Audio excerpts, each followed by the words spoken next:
Ibrahim Traoré madaxweynaha ay dunida ay sida weyn u hadal haysay ee wadanka Burkina Faso isla markaana ah dhalinyarada waxa uu helay hub aad u culus kaasoo ka yimid Shiinaha. Hubkan oo aan weli madaxweyne Afrikaan ama dal Afrikaana Shiinaha ama dal shisheeyaba aanu siin. Maraakiib aad u waaweyn laga soo buuxiyay gantaalo, taangiyo iyo hub nooc walba leh ayaa gacanta loo geliyay. Taageerada dhabta ah ee Shiinaha iyo sidoo kale qorshaha culus ee madaxweynaha Burkina Faso. Warbixintan ayaynu ku eegaynaa. daawada nagu soo biro muuqaalka sheergarey. Aragtidaada waa muhiim, qaybta soo commentiga ku reebo, sidoo kalena ha iloobin inaad muuqaalka la gareyso mahadsanid.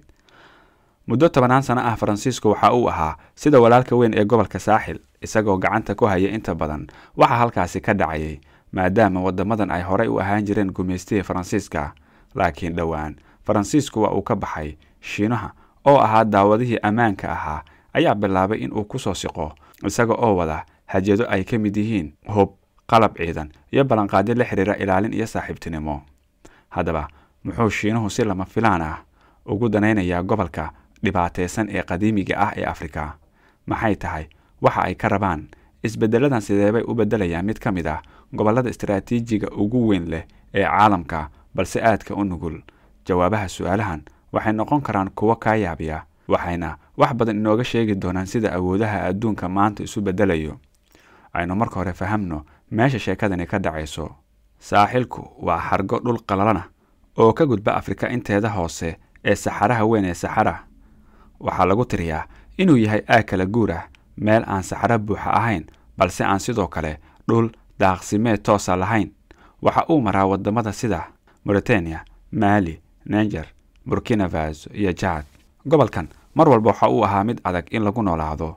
Dhulku waa qalalan yahay, roobkuna waa midaan la saadaalin karin, beeralayduna way ku dhibtoodaan. Si kastaba ha ahaatee, malaayiin qof ayaa halkan degan, lehna dhaqan iyo taariikh qani ah oo dib ugu laabanaysa kumanaan sano. Sanadihii ugu dambeeyay, gobolka waxaa ka sii darayay dhibaatooyinka ka jira isbeddelka cimilada oo beeralayda dhibayay, kooxo argagixiso ah oo qas iyo foodo wada, iyo dawlado daciif ah oo aan awoodin inay bixiyaan adeegyadii asaasiga ahaa ee bulshada.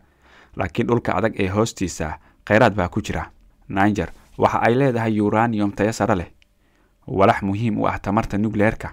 Mali waxa ay leedahay dahab iyo sidoo kale shilinta lithiumka oo qiimo badan u leh samaynta baytariyada. Burkina Faso sidoo kale dahab bay leedahay iyo macdano kale. Kheyraadkan ayaa muddo dheer soo jiitay quwadaha shisheeye, gaar ahaan Faransiiska oo adeegsada uraniumka Niger si uu u shido warshadaha tamarta nuclearka ee dalkiisa. Haddaba maxay Shiinuhu xilligan ugu soo siqayaan halkan? Maxayse ka dhigan tahay bixitaanka Faransiiska ee deegaanadan? Aynu dib u milicsano taariikhda. Laga soo bilaabo dabayaaqadii qarnigii 19aad, Faransiisku waxa uu maamuli jiray dhulkan isaga oo gumeysi ka dhigtay. Markii wadamadu xorriyadoodii heleen 1960meeyadii, Faransiiska si buuxda ugamaanu bixin. Waxa uu haystay saldhigyo ciidan, heshiisyo dhaqaale oo gaar ah iyo saameyn xooggan oo uu ku lahaa dowladahan.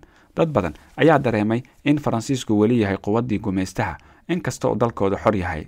Faransiiska wuxuu u sheegay in uu u joogo la dagaalanka argagixisada iyo xasilinta gobolka. Sanadkii 2014 waxa uu bilaabay howlgal militari oo weyn oo lagu magacaabo howlgalkii Barqan, isagoo u diray kumanaan askari si ay ula dagaalamaan kooxaha argagixisada.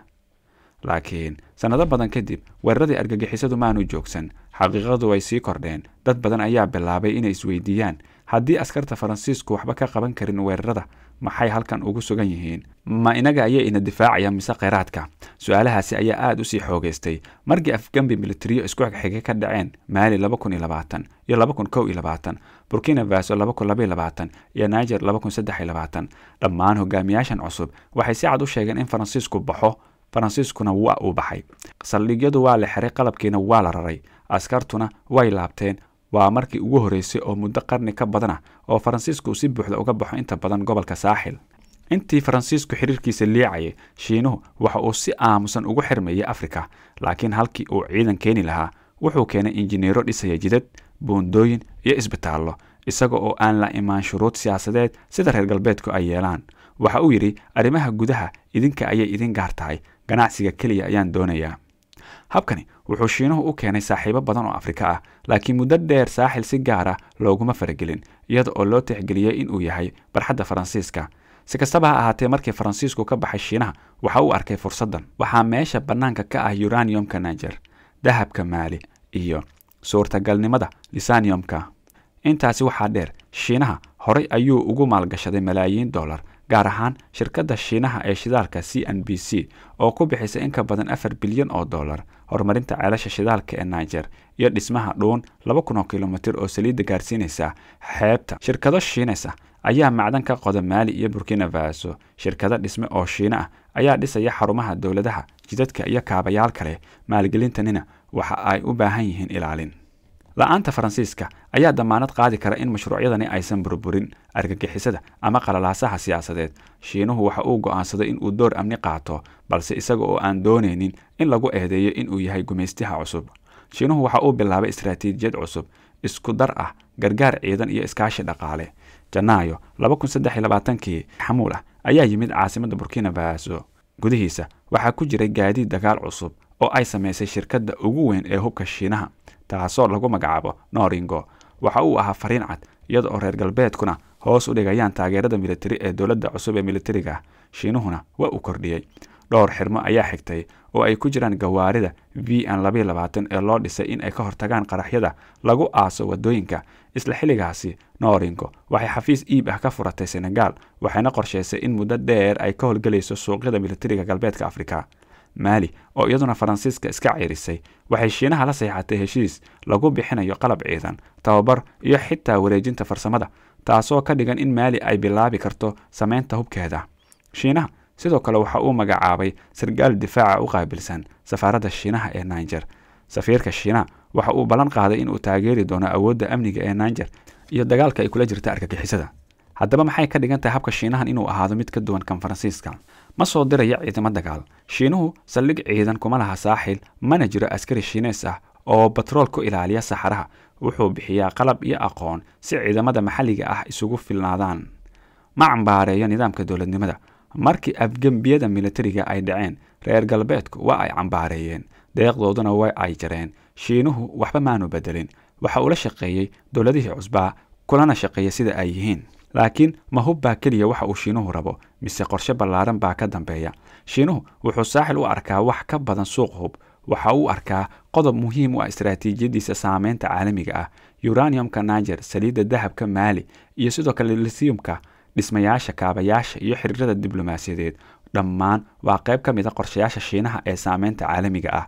Mashruuca Belt and Road ee isku xira Shiinaha, Afrika, Yurub iyo Aasiya ayaa sidoo kale kaalin weyn ka ciyaaraya. wadooyinka caadiga, wadooyinka tareenada, dekedaha, dhammaan waxa ay u adeegayaan in Shiinuhu yeesho saameyn dhaqaale oo qoto dheer. Laakiin Shiinaha keligii maaha, Ruushna waa u yimid. Markii Mali ay iska ceerisay Faransiiska, sidoo kalena waxa ay casuuntay Wagner Group, shirkad ciidan gaar oo Ruush ah. Boqolaal ciidan oo Ruush ayaa yimid oo ka qayb qaatay dagaalka lagula jiro kooxaha argagixisada. Wagner waxa ay keenaysay dagaalyahano la dagaalama kooxaha argagixisada, halka Shiinaha keliyana uu bixinaya qalab. Laakiin Ruushka waxa uu wajahay cambaareen, gaar ahaan xadgudubyada ka dhacay sida magaalada Mawre ee Mali oo boqolaal qof oo rayid lagu dilay markii la dilay Yevgeny Prigozhin, aasaasaha kooxda Wagner. Ruushka waxa uu qaatay doorka hogaaminta tooska ah ee howlaha Afrika. Ruushka weli wuxuu daneynayaa joogitaanka saaxil. Shiinaha iyo Ruushka mararka qaar way isfahmaan, mararka kalena way tartamaan. waxaa jira isu dheelitirnaan. Ruushku wuxuu keenaa askar dagaal, Shiinuhuna waxa uu keenaa dhismo iyo qalab. Laakiin haddii Ruushku sii wado xadgudubyada, waxa ay dhaawici kartaa sumcadda Shiinaha ee ah saaxiib horumardoona. Mareykanka iyo reer galbeedkana miyay fadhiyaan? Mareykanka waxa uu 400 milyan oo dollar ku bixiyay saldhig diyaarado aan duuliye lahayn oo ku yaala Niger, balse afgambigii 2023 ayaa dhaawacay xiriirkaas. Reer Yurub sida Jarmalka iyo Talyaaniga waxa ay qayb ka ahaayeen howlgallada horumarinta iyo militariga ee gobolka. Markii reer galbeedku yiraahdeen haddii aan siyaasadda wanaagga la imaan weydaan gargaar idima siinayno, hogaamiyaashu waxay u jeesteen Shiinaha iyo Ruushka. laakiin halis ayaa jirta.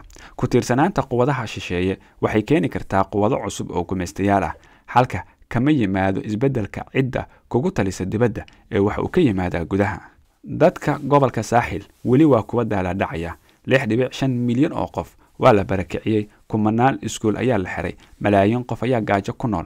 Marka laga reebo siyaasadda caalamiga ah, dadku waxa ay rabaan caruurtooda oo iskuulka ku taga si nabada, beerahooda ku beeran kara si nabada, iyada oo aan la weerarayn, iyo sidoo kale in ay xilli walba roob helaan.